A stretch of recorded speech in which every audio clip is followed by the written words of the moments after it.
He is. He's still on air media. Just have that up for. So we can go ahead and go? Ready? Yep, streaming is in progress. You're good. Can I get a motion to go back into regular session? Make a motion that the board return to regular session. Okay. All right, we're now in regular session. All in favor? Aye. All opposed? Okay, motion passes. We're in regular session. We're moving to item 3.5, long-term suspension / expulsion. Jennifer Gardner? So we just wanted to take a moment. Many of you get phone calls from parents and regarding the difference between long-term suspension and an expulsion. And so we just thought we would take a moment to explain the difference between the two. So a long-term suspension is anything that a child can be sent to an alternative site for 11 to 89 days. By statute, an expulsion is 90 days or over. So that's your first definition of the difference between the two. Long-term suspension could be from accumulation of discipline referrals. It could be for a serious offense for a level 3 or 4, depending whether you're in elementary, middle, or high.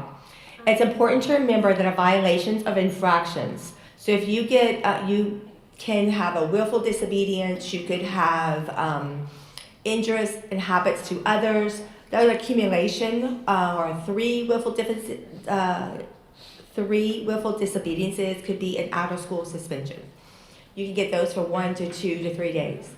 The most questions you as board members usually get is, my child is being sent to an alternative school, why cannot appeal to the board? They want to be able to appeal to the board. So the difference is, if I get a 1 or 2 day suspension, a parent can appeal to child welfare and attendance, who is the superintendent's designee, to have that suspension revoked or taken back.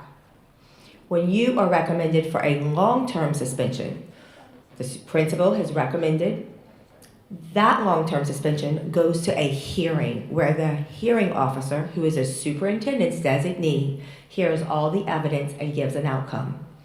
That hearing that the child has for long-term suspension is the appeal process.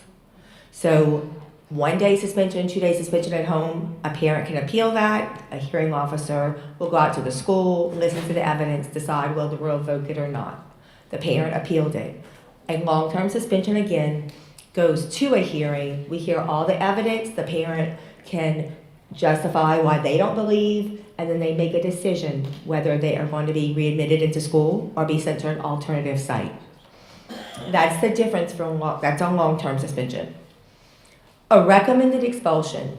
Of course, you have your level 4 and 5s. They're different depending what grade levels you're in. Seriously bodily harm, murder, drugs, weapons, those types of things.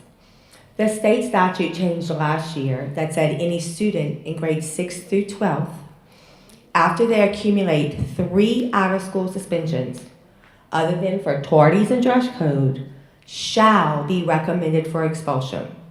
So you could have a school, somebody use this one, a child, willful disobedience, we've told you not to do something, you continue to do it, so you got a 1 day out-of-school suspension. A child has brought their cell phone 4 other times. They followed protocol. We are now at 3 out-of-school suspensions. We have to recommend an expulsion for this child to leave campus for 90 days. When a child is recommended by expulsion, the parent can appeal to you as the board.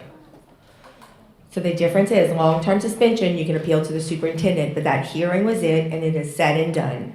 An expulsion, we hold it, we give an outcome. You might go to alternative school, you might stay back, you might be rescinded, or you're put back at your school. The parent can appeal to the board. The two things when we met with the legislative delegate this week, we asked for reconsideration that at the bottom, instead of shall be recommended for expulsion, we feel that it's a bit harsh for 3 out-of-school suspensions. Just like I explained with the cell phone, talking back to a teacher, we're creating, I think it created 600 more expulsions last year for us to work through when it's really not necessary.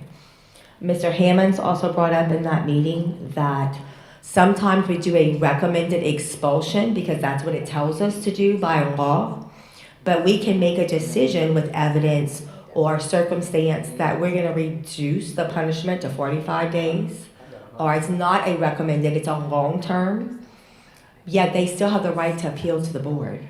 So if we've lessened and it's not an expulsion anymore, they're still having the right to appeal to the board. So we would suggest, we've recommended for those changes. Can you open up the handbook, please? A lot of parents say they didn't realize this, they don't know this, but I just wanted to note in the handbook, the student handbook, how we outline the differences that they can appeal to the board.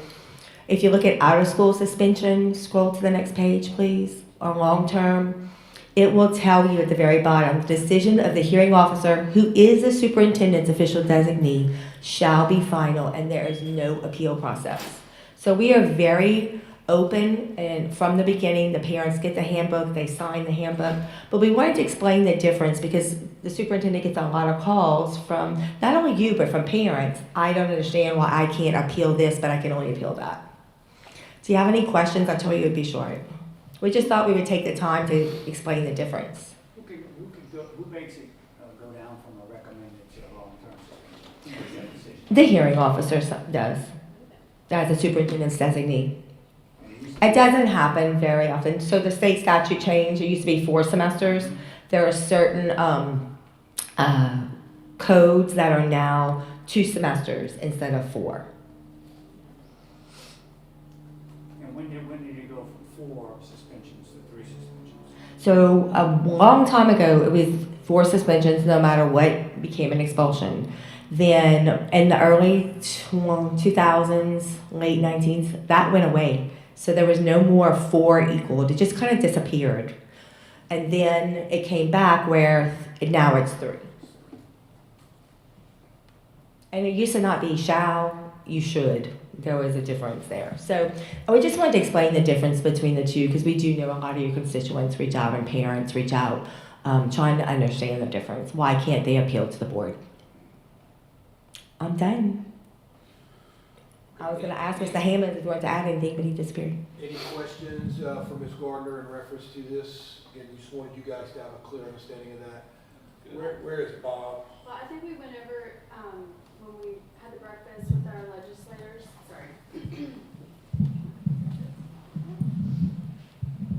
When we had the breakfast with our legislators earlier this week, we did go over the change in legislation that propelled us into 600 recommended expulsions as opposed to, I think it was 600 more, and previously it had been, around 150 per year before that. So I think that that's something that we can possibly change. What Ms. Mason is saying is that after 3 out-of-school suspensions, you're required. It used to be, okay. And again, all of the notes that she's referencing, even if you did not come, I made sure that Christy included you guys. Had a really, really good meeting with the legislative delegation. All of our senators were there, all of our representatives were there, and very much in tune. And we've given all of them these notes as far as that meeting is concerned. You all should have that same to be able to look at what we discussed.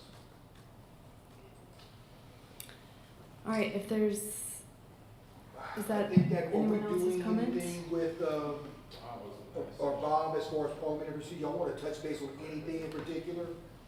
I think he just had some notes, but I mean, due to time, if y'all want to pass that to another Well, topic. could we just maybe just go over and just kind of grab anything that y'all feel like we need to kind of be aware of?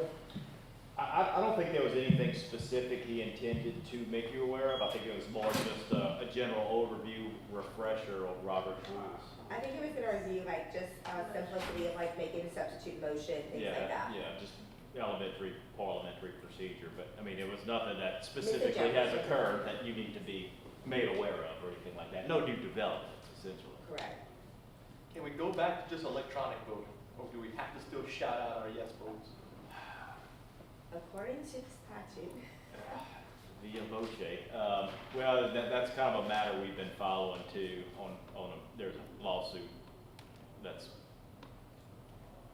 put that matter at issue that we're keeping a close eye on. I mean, I can tell you, there's a lot of public bodies, because this wouldn't just be limited to school boards. There's a lot of public bodies around the state that have used machines or electronic devices right now. So, kind of wait and see. I don't know what y'all have been doing. Y'all using voice or machines right now, or? I think we're doing both, we're still doing both. They say there was, Chrissy reported, electronically. Okay. There's Bob. Oh, I didn't know I was gonna do my deal. You want me to? Well, Just a Bob, few I didn't know if you just wanted to kind of touch base on a few different things, and it doesn't have to be long. All right. This is our last one, 3.6. Yeah, we spoke like a fresh on a substitute motion, or just, I know you had made a smaller list. Yeah, there are a couple of things that I was gonna mention. I was first gonna explain, again, how you get policies, because, that's a multi-step process, but I want the board members to be comfortable with the fact that these policies have been vetted by at least 6 sets of eyes before they ever get to you. And that, you hire Forethought Consulting, a private company, they look at acts of the legislature, they look at BESI regulations, they look at other new developments. They draft proposed policies. Those proposed policies then go to Desiree. Desiree looks up and then sends them to us. We look at them and then send them back to Desiree with comments as to whether we think they're acceptable or not. She reviews our comments 99 times out of 100. She accepts our comments. She sends them to the superintendent or the staff, oftentimes Ms. Gardner, then reviews them again. Then they're put on the agenda. So before you get a policy on your agendas, they've been looked at least by 6 different people. And so, again, that's the process that's utilized. I mentioned earlier that the issue is going to be whether or not the proposed policy change is consistent with the act that prompted the change, and then secondly, whether you need it at all. And thirdly, is it policy or regulation? Those are the 3 things that we look at. And again, many times I will send in my recommendation back to Desiree or Evans, it'll simply say, we don't think you need this as a policy. And then it won't ever get to your desk. But that's the process for that. We have 9 on the February board meeting that are just being put for updates with statutes. And one of these was one of them that we talked about today with the federal funds. That's going to be on there as well. The other thing I was asked to talk about again was a brief on Robert's Rules of Order. And again, I'll be very, very brief because I know people are tired. But there are only a few things that you need to know about Robert's Rules. First off, I just went and put it back up in the thing over there. It's like yay thick. And that's the condensed version of it. It's extremely complicated, very difficult to understand. There are some things, however, that I mentioned just to you in passing. First off, your policy, board policy says you will implement Robert's Rules when you don't have a state law that applies or you don't have a BESI policy that applies. So again, then the question is, first thing you have to decide is there a state law that applies? Is there a policy that applies? Assuming not, then you look at and see what Robert's Rules say. Now, you can have a local policy, and your local policy will also preempt Robert's Rules. And the one that comes into play perhaps more often than some of the others is the one about reconsideration of an item. And I'll give you an example. Under Robert's Rules, if an item has been passed at a meeting, and you want to bring it up at the next meeting again, maybe you didn't work, it was a close vote, you want to try again at the next meeting. Say it was 5-4. And so the question is, can you bring it back up at the next meeting? Under Robert's Rules, there's no rule one way or the other, but under your local policy, what you decided is that we're going to let you bring it up one more time in the same calendar year. So again, even if something fails, if you want to bring it back, you can bring it back once in that calendar year. We actually had a situation a couple of years back, some of you may recall, I don't remember what it was, but something came up in November, and there was a close vote, decided by a close vote. Somebody who was on the losing side brought it back in December, same close vote, and then brought it back in January. And because now they're in the new calendar year, you get to divide it out. But that's one that is a little bit different from what Robert's Rules talks about Another thing I mentioned too is it comes up all the time, the difference between a motion to amend and a motion to substitute. And Evan and I had this conversation the other day, and he said, well, what's the difference? And I was up there trying to explain what I thought the difference was, and I don't think I convinced him. But here's an example, it may be a bad one. Let's say the superintendent recommends approval of the budget. And your $700 million budget, you know, which is about the eighth thing, is before the board to be approved. And somebody makes a motion to approve the budget as submitted by the superintendent. And then there's a board member who says, I don't like one number in the whole budget. I don't like that one. So I'll make a substitute motion that we approve the budget but change that one number. Well, that's an improper substitute motion.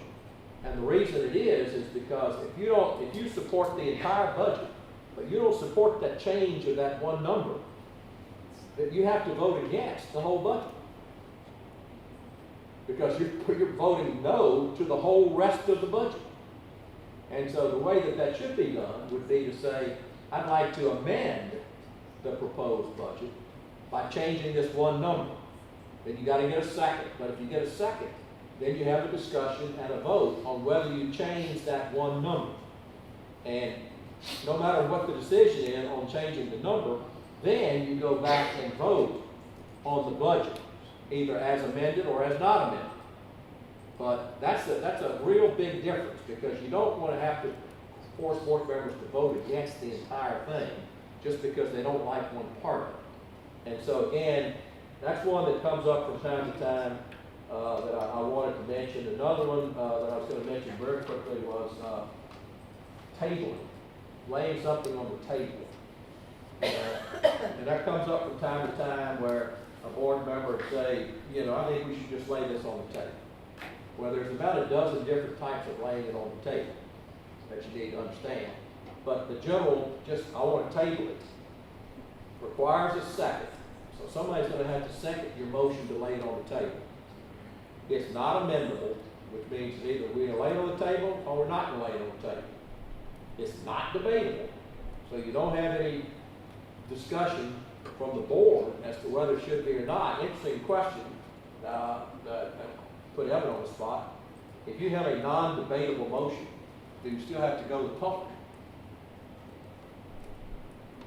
I would say, yeah. Under the open meetings law, because that'd be a situation where open meetings law trumps Robert's Rules of Order. Before you can vote on anything, you gotta go to the public.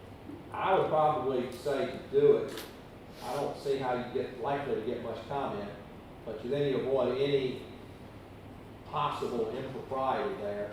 So the motion would be made to lay it on the table, second to lay it on the table, non-debatable by the board. It stops the discussion of the motion that you had before you.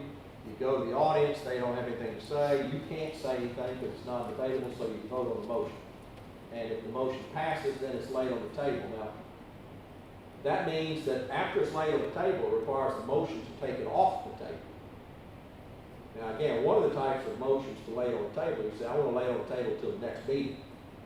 You can lay it on the table till a particular date, or you just lay it on the table. If you lay it on the table, the thing that's kind of interesting is that if you don't take action on it by the next meeting, it's dead. Whatever that motion was, is just dead.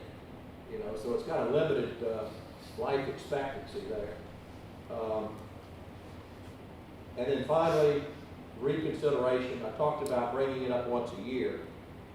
Under Robert's rules, reconsideration motion should be made at the same meeting that you're trying to reconsider something that happened.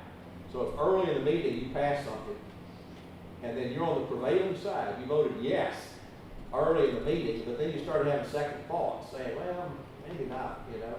You have the right to make a motion to reconsider at the same meeting. Now, you have to be on the prevailing side. What Robert's rules say is that, you know, you would say, I'd like to make a motion to reconsider our vote on item 3.2. I voted on the prevailing side. And then that requires a second.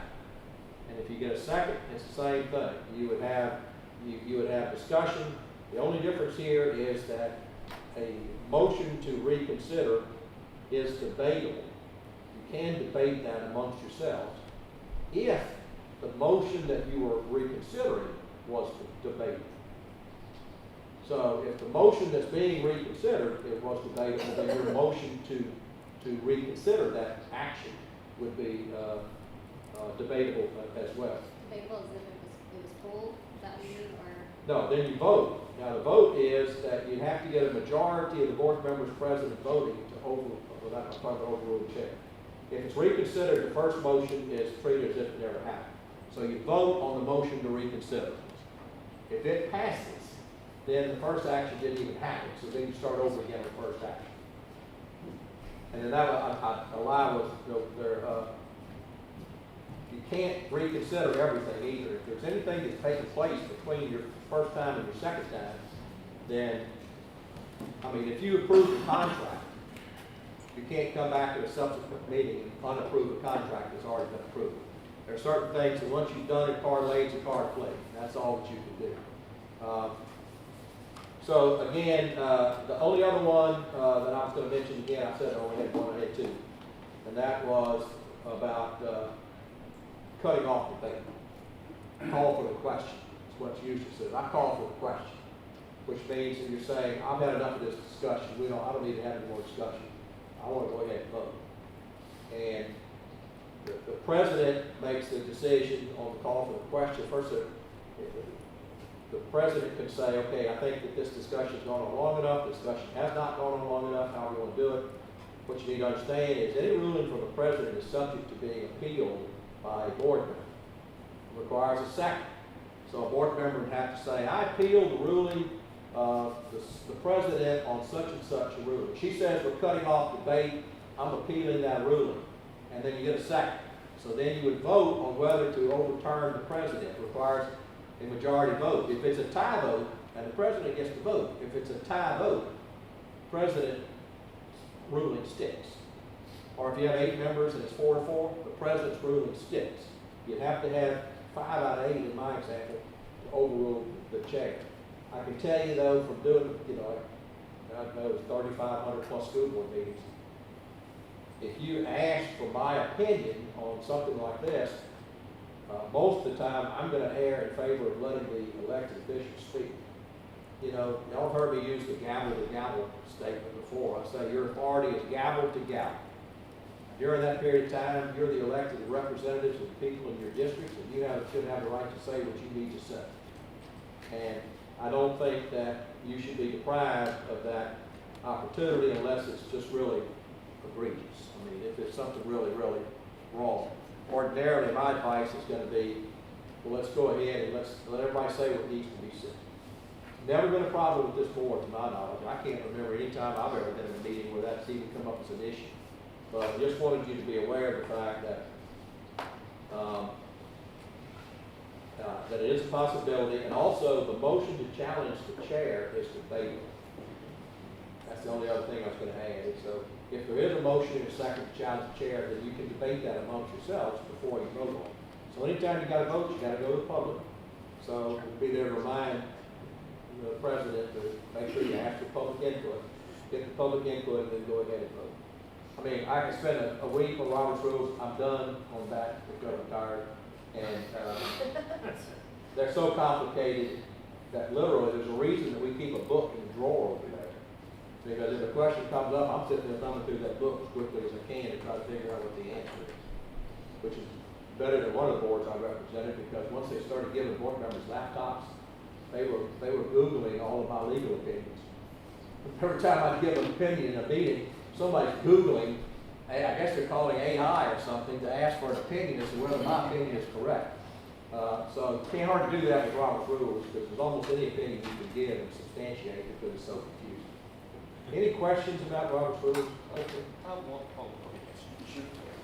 That's not a question, but I'd like to ask you to dig a little bit deeper into your opinion on something. I don't think it's going to happen here ever, but if there's a motion on the floor that's not directly tied to an agenda item, then I don't believe that the public needs to have the opportunity to come up and speak on it. There's a motion to table, or a motion to overrule the chair, or all the other ones.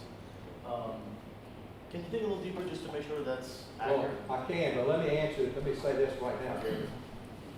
When we set up this meeting that you're in right now, I suggested to Christie that they put, board member, what do we call it, training session, parenthesis, no action to be taken, parenthesis. That was my recommendation, because I wanted the public to know you weren't gonna be voting on anything today. And immediately, we get a call from the meeting saying that that's an improper agenda because you had to vote to go into executive session. So there was action being taken. So they're taking the position that even a vote to go into executive session is action of the board. But that was on the agenda, that was an item on the agenda. So, just like when we go into executive session here about a legal issue. Right. But an item, a motion to table an item, that's not on the agenda. Well, And the item, and the president of the board could vote to remove an item from the agenda, or just say, hey, we don't want this item, take this item off the agenda. And if there's a consensus, we can take the item off the agenda without even voting. That might be an item that 20 people are here to talk about. If there's no motion. It could be, but the flip side of that could be that I'm a contractor, I'm the low bidder on a project, and one of the items on the agenda is to award a contract to me. And then somebody makes a motion to pull it off the agenda. That's debatable. So I go to the microphone and I say, I don't want you to pull it off the agenda. I got my people ready to start tomorrow. If you pull this off the agenda, it's gonna cost extra money. I'm gonna have to withdraw my bid, something like that. I mean, it may be a bad example, but I can imagine situations where there could be a need for public comment on an item, on a motion to pull something from the agenda. We can have a lot of fun with this, I'm not gonna belabor it, Yeah. I'll turn it over to him, but we will talk on sidebar, because again, that's a motion. But we can have an item taken from the agenda without even a motion. Right. So- Well, and that happens occasionally too. One question for me, so the first one is, you're gonna recall an item, right? You said the person who makes the motion has to be on the winning side. For reconsideration. For reconsideration, sorry, not recall, reconsideration. Does the second have to be someone from the winning side or No. someone from any? Okay, Second. anybody can second the motion. Anybody can second, but you gotta be on the winning side to make the motion. Okay, and the second thing I have is, for a call for the question, can you call it before every board member has had a chance to speak, or does every board member have to speak first? Well, the call for the question is a vote, but you'd have to have the vote of the board Okay. on the call for the question, so your majority of the board would dictate that. All right. I call it anytime you want, but that's other. Yeah, it is ugly, it doesn't get used very often, I don't. So I can speak to that call for the question. Right, I mean, this board doesn't use their right to speak, not in the last several years anyway, so I don't really see that coming up very often, and again, I think the only chance you get to speak officially is gavel to gavel, so I think every board member should have that opportunity. Yeah, I was just curious. Is a motion to go into executive session debatable? Yes, it is, and, requires a second, and the minutes actually need to reflect very carefully who made the motion, who seconded the motion, and what each of your votes were, together with the basis for going into executive session. So if anybody comes back to challenge it, then that will all be in the record. And we did it right? And Okay. we did it Yeah. today. That's why I insisted that you read the Yeah. statutory basis for doing it, and you get the voice vote to do so. Any other questions? I'm here every month, so just, if you have one next month, just let me know. All right. Seeing no questions, turning the floor over to Superintendent. All right, we're going to kind of close up. First of all, I want to thank you for your patience. I know this has been a long day. First, let me just acknowledge that the staff has really put together some good information for you. They've worked hard to get all of this together. It is definitely something that I feel that will kind of strike the conversations moving forward. The one thing that I want to kind of just highlight is that anything that you did not get in your hand, there is a list that the team has that you will get. And if there was one particular board member that asked for something, we're going to give it to all board members. Everyone will get anything that was asked so that you can all have the same information given to you. I'm really excited about our strategic plan. I'm excited about our, again, if you were not here for the presentation as far as the strategic plan, but inside of that is LPSS playbook. That playbook is going to be key to communication with parents. I'm excited about what Dr. Robley and the team has put together as far as protocols moving forward. And again, I will reiterate again, we don't make decisions on these things alone. We have an attorney and we have a team of attorneys that help us and guide us in that direction. I will tell you that all of the other information are things that we provided for you because I feel like whether it be the SPED law, you guys know that you have to get continuous hours on that as far as legislation is concerned. We want to make sure you are provided that. We made sure that all of the different things that we felt that was essential for you guys to be able to continue, you will all get the continuous hours from today. So again, thank you on behalf of our entire team. We're going to keep you abreast of all the different things that are going on. I'm excited that we've had an opportunity to sit down. We took this and put it all together in a day for you, and we got it knocked out, and I'm just very thankful that we have a team of people. The people, look, I keep going back to you, I'm going to say it to you guys, just know I'm going to say it, is that I don't do this by myself. I do this because of these people. These people are helping me, and yes, I am the superintendent, but look, you're only as good as people around you. And that is, I've always been that when I was that as a principal. I'm only as good as this administration and these teachers in this school. It is just truly a blessing to lead this district and to have these people lead it with me. Thank you all so much for just engaging today. I know some of you had to step out here and there, but everything that we were going through was essential to us moving forward this district. I really want you to leave with this, and I'm going to leave you this particular thing. You don't have an absolute that you're going to be back on this board in 2 years. No one of us, we know that Mr. Lachule is the only one that will definitely not be here. Whether you choose to run, whether you choose not to run, whether you are going to run against someone and someone else is going to be in that seat. Here's what I'm going to say to you. We have 2 years. 2 years for you to leave your legacy. I want you to think about this. There's 2 years that you need to leave your legacy. Meaning this. Guys, you know how it takes time to get certain things done.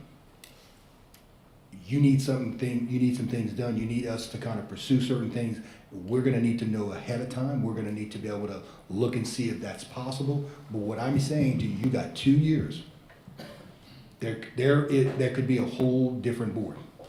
There could be a whole different direction as far as how we move forward. So I'm asking you to really think about this, and always with the decisions that you're making, think about how are you going to leave your legacy on Lafayette Parish, whether you are here or not here in 2 years.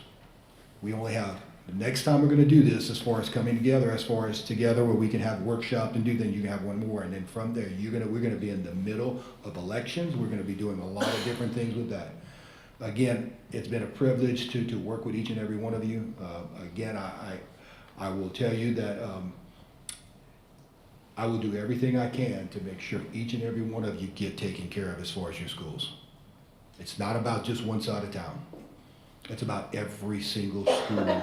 It means that every kid that we represent in those 29,000 kids, they do matter. They matter to me. I know they matter to you. So thank you on behalf of our team. Thank you for engaging with this today. Ms. Mason, that'll kind of conclude my comments, and I'll let you guys kind of just say what you need to say before we kind of adjourn this thing. All right. I'll start off closing comments. Just appreciate everyone spending their entire day with us today and committing to this board retreat, because I know, Francis, you and your staff have worked so hard to put together all of this information for us, and really, truly appreciate it so we can be our best board member self here. So, anyone else want to say? I'd like to thank the presenters. Y'all did a great job, very informative. It's really nice to hear from professionals that do a great job, and I appreciate y'all as presenters. I appreciate all the openness of what we're about to face, because our phones ring too. So I think it was needed, but I do appreciate what you guys put into it. It's first class every time. You know, Francis, get y'all together, Ms. Christie and Ms. Lindsay and everybody else, with all the support y'all have done for us. First class every time we get together, so appreciate that. And information obviously is key, so. I echo it as well. I appreciate everything you're doing. The news, social media, we may put some negative things about Mr. Touche and his administration, but from myself, and the people I deal with in my community, they give y'all kudos because they see you out there, especially you, Mr. Touche, they see you and your team out there, and they know what y'all doing is for the betterment of the community. So thank you guys. Yeah, I'm gonna repeat, go down this training. Every time I have a question, I call, superintendent answers, it doesn't go to voicemail. I accept everybody looking across right here, my fellow board members, but I call you, I answer. I'm like, that's all I ask for. You may not give me the answer I'm looking for. You may give me some bad news, can't do that. But I don't think anybody's ever led me astray or told me stuff I didn't want to hear sometimes, but like, hey, it is what it is.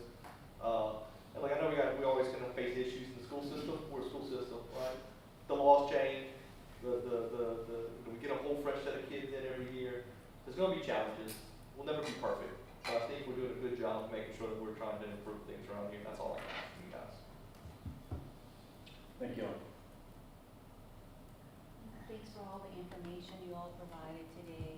It was really great to hear your presentation, so appreciate all of that. Looking forward to a great 2026.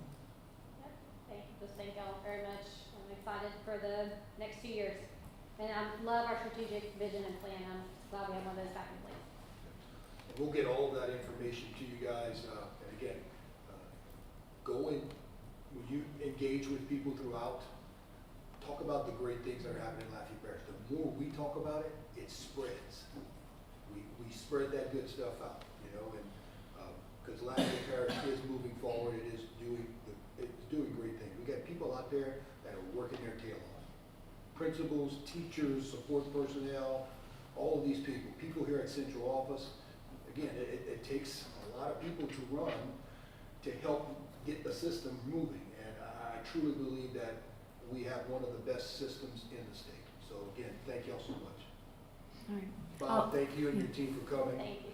Thank you Thank you. for always guiding us and being there. Let me tell you something, without legal, there's too many things that happen every day that you can't do this. So they are definitely right on the side of us. Okay. Thank you. I'll entertain a motion to adjourn. Go ahead.